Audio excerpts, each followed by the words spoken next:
Welcome to my channel. तो अगले काफ़ी सारे यूवी के वीडियो में हमने लेमड़ा मैक्स की कैलकुलेशन की है। वो बहुत लंबे बहुत सारे वीडियो है उसमें, क्योंकि कई सारे एग्जांपल हमने डिस्कशन किए हैं उसमें कैलकुलेशन ऑफ लेमड़ा मैक्स। आज के इस वीडियो में हम लोग बात करेंगे क्रोमोफोर से शुरू करते हुए हम लोग यूवी को निपटा देंगे इस वीडियो में। ये लास्ट वीडियो होगा। तो चलिए शुरू करते हैं कि क्रोमोफोर किसे कहा जाता है। कि क्रोमोफोर ये है, यहाँ पर लिखा ही है साफ साफ कि covalently unsaturated group responsible for absorption in UV visible region is known as chromophore. मतलब कि अनसेचुरेटेड जो ग्रुप होगा कोवेलेंटली बॉन्डेड, उसको हम लोग बोलेंगे क्रोमोफोर। मान ली यहाँ पर देखिए ये सी डबल बॉन्ड सी, ये भी अनसेचुरेटेड है। ये C double bond C, C triple bond C होगा यहाँ पर। ओके, ये मिस्टेक हो गई है। और यहाँ पर सी डबल बॉन्ड ओ, मतलब कि अनसेचुरेटेड सिस्टम होगी यहाँ पर। इसको हम लोग बोलेंगे अनसेचुरेटेड ग्रुप। ये सारे सभी ग्रुप है वो भी अनसेचुरेटेड है, उसको बोलेंगे हम लोग क्रोमोफोर। ओके,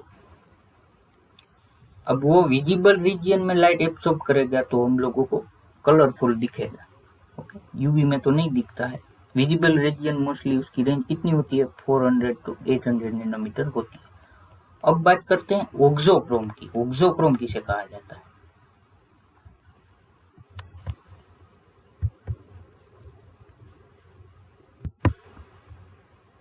ये चेंज क्यों नहीं हो रहा?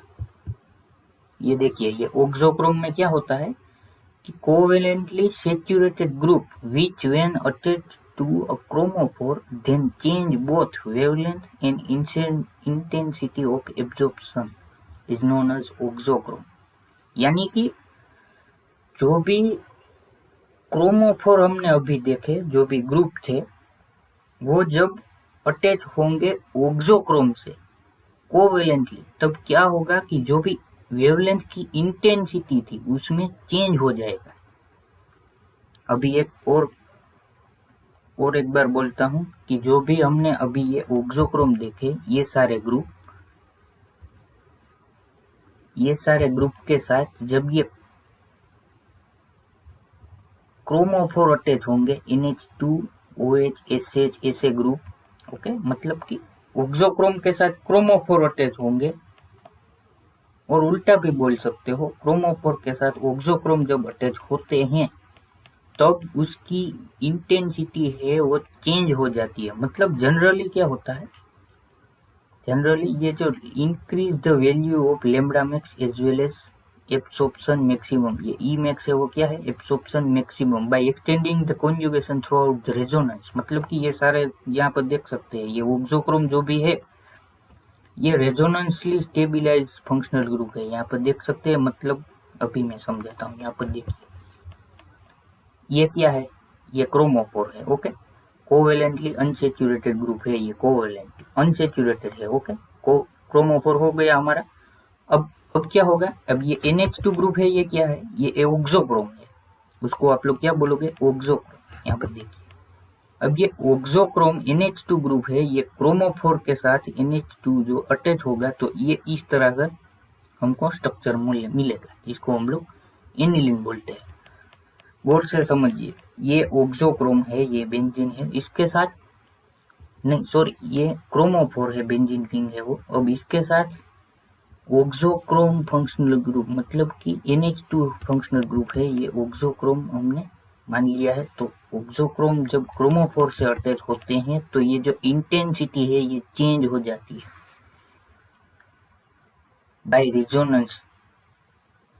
ये लाइन भी हमने लिखी है, देख सकते हो यहाँ पर, extending the conjugation throughout the resonance. मतलब कि ये NH2 यहाँ पर रेजोनेंस कर सकता है। यहाँ पर नाइट्रोजन में एक्स्ट्रा इलेक्ट्रॉन पेयर होती है, तो ये इलेक्ट्रॉन यहाँ से यहाँ डोनेट करके ये पाई बॉन्ड पूरी रिंग में घूमेगा, तीनों पाई बॉन्ड। ये तो आप लोगों को मालूम ही होगा शायद। तो दो फिनोमिना हुई, क्रोमोफोर से ऑक्सोक्रोम अटैच हुए तो इंटेंसिटी में चेंज हो गया। दूसरा रीजन ये है कि यहाँ पर रेजोनेंस इंक्रीज हो जाता है, मतलब कि कॉन्जुगेशन इंक्रीज हुआ, ऐसा बोल सकते हैं।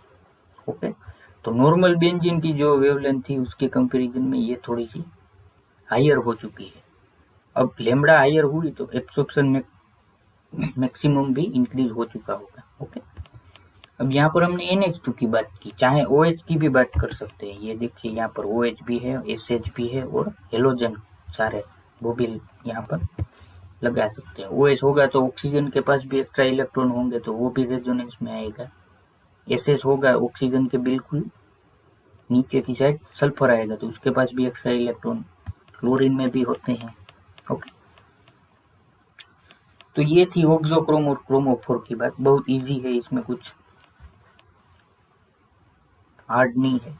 ओके, अब बात करते हैं यूवी की एप्लीकेशन की। यूवी यहाँ पर यूज होती है एक्चुअल में। तो फर्स्ट एप्लीकेशन ये है कि डिटेक्शन ऑफ जियोमेट्रिकल आइसोमेरिज्म, मतलब कि आपके पास दो आइसोमर है जियोमेट्रिकल। जियोमेट्रिकल मीन्स सीस और ट्रांस, वहां पर RS नहीं आएगा। ओके, जियोमेट्रिकल मीन्स उसमें सीस, ट्रांस और EZ ही होते हैं, RS नहीं होते हैं, वो तो स्टीरियो आइसोमर में होते हैं। ओके, तो जियोमेट्रिकल आइसोमेरिज्म डिटेक्ट कर सकते हैं किस तरह से। अब ये ट्रांस टी बैंड हो गया तो उसका वेवलेंथ डिफरेंट आएगा, सीस टी बैंड की वेवलेंथ डिफरेंट आएगी, क्योंकि यहाँ पर स्टेरिक रिपल्जन की वजह से ये वेवलेंथ में एनर्जी बैरियर में चेंज हो जाता है। इसी वजह से यहाँ पर वेवलेंथ में चेंज होने की वजह से इस तरह से आप लोग आइडेंटिफाई कर सकते हो। अब देखिए टोटोमेरिज्म को भी आप लोग आइडेंटिफाई कर सकते हो। ओके, क्योंकि यहाँ पर देखिए टोटोमर, ये देखिए इसकी वेवलेंथ आप लोग कैलकुलेट करोगे तो डिफरेंट आएगी। देखिए ये हमारे इनॉन सिस्टम हुई ना, एक तरह के ये इनॉन सिस्टम, ये अल्फा कार्बन और ये बीटा। अल्फा पे कुछ नहीं है, बीटा पे 1 हाइड्रोक्सिल, मतलब कि यहाँ पर कुछ गड़बड़। ये अल्फा और बीटा, अल्फा पे OH और बीटा पे 1 रिंग रेसिड्यू ये वाला। ओके, तो टोटल करोगे तो 257 नैनोमीटर आएगी, ऑब्जर्वेड 253। तो ये जब आप लोग 1,3 साइक्लोहेक्साडाइन लोगे तो उसकी वेव, ये जो लेमड़ा मैक्स है वो इनोल फॉर्म की होगी, उतनी आएगी। मतलब आपको पता नहीं चलेगा कि ये डायोन फॉर्म में है या इनोल फॉर्म में है। लिया है हमने सैंपल में। अब ये बात अभी मैं समझाता हूँ। अभी आप लोग सैंपल लोगे जब 1,3 साइक्लोहेक्साडाइन का, इसकी लेमड़ा मैक्स मेजर करोगे इंस्ट्रूमेंट में तो ये जो इनोल फॉर्म की है वो आपको मिलेगी, इसकी मिलेगी ही नहीं। मतलब कि जो ये कंपाउंड है ये इनोल फॉर्म में रहना ज्यादा प्रेफर करेगा। समझ गए आप लोग? अभी एक और बात, इस कंपाउंड को आप लोग यूवी में डालोगे तो लेमड़ा मैक्स जो आएगी वो इसकी आएगी, इसकी नहीं आएगी। ये जो हमने कैलकुलेट की है ये आएगी 253, इसके बहुत करीब। ओके, तो ये आप लोग कह सकते हो कि ये कंपाउंड इस फॉर्म में, इनोल फॉर्म में रहना ज्यादा प्रेफर करेगा। चलिए next application, steric train conformation कर सकते हो आप लोग। यहाँ पर देखिए बाइफिनाइल, सिंपल बाइफिनाइल में 252 नैनोमीटर है वेवलेंथ। अब यहाँ पर दो मिथाइल ग्रुप होंगे तो वेवलेंथ चेंज हो जाएगी, हायर हो जाएगी, 270 नैनोमीटर हो जाएगी, क्योंकि स्टेरिक रिपल्जन की वजह से यहाँ पर लेमड़ा मैक्स हायर हो जाएगी। ये जाइलिन में देख सकते हो, यहाँ पर दो methyl group steric compression, okay, steric interaction यहाँ पर देख सकते हो। तो स्टेरिक स्ट्रेन एनालिसिस भी कर सकते हो यहाँ पर। ओके, सिमिलरली यहाँ पर देख सकते हो distinction between conjugated and unconjugated compound. अब ये दोनों कंपाउंड में आप लोग देख सकते हो पाई बॉन्ड भी सेम है, कार्बन भी सेम है, मतलब कि फॉर्मूला सेम ही है। अब ये कॉन्जुगेटेड है या अनकॉन्जुगेटेड ये भी आप लोग लेमड़ा मैक्स की कैलकुलेशन के अनुसार प्रेडिक्ट कर पाओगे। मतलब कि कॉन्जुगेटेड डाइन होगी वो 200 नैनोमीटर के अबव रेंज में एब्जॉर्ब करेगी, ये जो कॉन्जुगेटेड डाइन है। सिमिलरली यहाँ पर देख सकते हो अनकॉन्जुगेटेड डाइन है वो 200 नैनोमीटर से कम रेंज में एब्जॉर्ब करेगी। तो आप लोग डिस्टिंग्विश आसानी से कर पाओगे। नेक्स्ट एप्लीकेशन क्या है, study of structural features in different solvent, मतलब ये क्लोरल हाइड्रेट है। ओके, अब ये हेक्सेन के सॉल्यूशन में यहाँ पर आप लोगों को कार्बोनिल दिखेगा, एक्वियस सॉल्यूशन में यहाँ पर कार्बोनिल नहीं दिखेगा। ये है ना जानने वाली बात, ये एल्डिहाइड है मतलब कि ये कार्बोनिल है, यहाँ पर ये आपको दिखना चाहिए as a chemist. Chloral hydrate है, हेक्सेन में क्लोरोहाइड्रेट मिलेगा, एक्वियस में कुछ इस तरह से मिलेगा, ग्लिसरॉल टाइप सिस्टम, यहाँ पर 2 OH हो गए, ओके, अल्कोहलिक सिस्टम। तो ये स्ट्रक्चरल फीचर भी आप लोग डिस्टिंग्विश कर पाओगे सिर्फ सॉल्यूशन चेंज करके, एक्वियस और सॉल्वेंट, हेक्सेन। और डिसोल्यूशन टेस्टिंग, मतलब कि अब ये कहाँ पर यूज होता है, ये नया वर्ड आपको लग रहा होगा। अब कोई भी ड्रग होगी तो उस ड्रग जब फार्मास्यूटिकल इंडस्ट्री में बनती है तो वो ड्रग को हम लोगों को कितना अमाउंट में हमारी बॉडी ने एब्सॉर्ब किया, मतलब कि वो कितना अमाउंट में डिजोल्व हुई, उसको टेस्टिंग किया जाता है लैब में। तो उस एपरेटस को बोलते हैं डिसोल्यूशन टेस्टिंग एपरेटस। अब उस टेस्टिंग की वहाँ पे जब टेबलेट जब डिजोल्व होती है, ओके, तो वो कितनी डिजोल्व हुई कॉन्सेंट्रेशन में, वो मेजर किया जाता है सिंपल यूवी से। ओके, यहाँ पर लिखा है amount of dissolution of drug can be measure by checking the concentration of solution. Solution आप लोग कॉन्सेंट्रेशन मेजर कर सकते हो यूवी की मदद से, बहुत सिंपल है। Amount is high then absorption is high, simple procedure है। अनदर वन इज क्या है, आइडेंटिफिकेशन ऑफ कंटामिनेशन, मतलब कि मेनी ऑर्गेनिक कंपाउंड जो होते हैं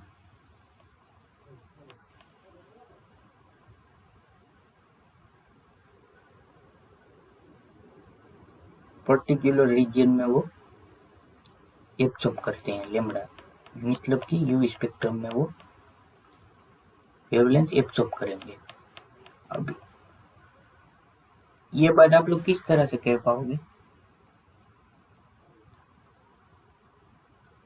कोई भी रिएक्शन आपने स्टार्ट की है इंडस्ट्री में, अब आप लोगों को चेंज करनी है, वो रिएक्शन पूरी हो चुकी है और दूसरी रिएक्शन आप लोगों को लगानी है, तो प्रीवियस रिएक्शन जो भी चल रही थी उसका कंटामिनेशन उसमें होगा, तो उसको आप लोग डिटेक्ट कर पाओगे यूवी की मदद से। मतलब कि वो वेसल में आप लोग सॉल्वेंट डालकर उसका सैंपलिंग करके यूवी में डालोगे तो आप लोगों को पता चल जाएगा कि प्रीवियस रिएक्शन चल रही थी उसके कोई भी कंटामिनेशन मौजूद है या नहीं।